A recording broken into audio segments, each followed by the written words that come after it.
ఈ జర్నీ అంతా కూడా చెప్పాను కదా, చాలా నిద్రపోలేని రాత్రులు ఉన్నాయి, తినని రాత్రులు ఉన్నాయి.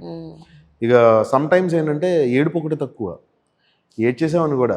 మా అందరికి కడుపు నిండా పెట్టేవారు. అంటే ఫ్యామిలీకి మాత్రం ఈ రోజు వరకు ఎప్పుడు ఏ లోటు తీసుకురాలే. కానీ ఆ స్ట్రగుల్ అనేది తను ఒక్కడే పడుతుండేవారు. బేసిక్గా ఏంటంటే లైఫ్లో గెలుస్తానా లేదా అన్నది ఒక భయం అండి. నేనేంటంటే వచ్చింది కొరియోగ్రాఫర్ అవ్వాలని. సో ఒక సక్సెస్ కొట్టాలి, ఒక్క సాంగ్ మంచిగా స్టార్ట్ చేసి నా జర్నీని, నా టాలెంట్ని అందరు హీరోస్తో వర్క్ చేయాలి అని ఒక ఇది ఉండేది.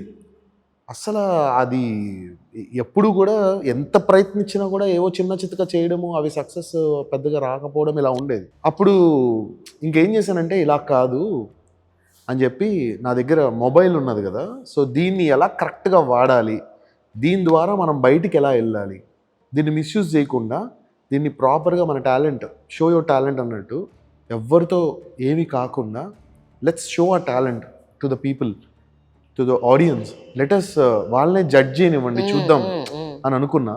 So it work.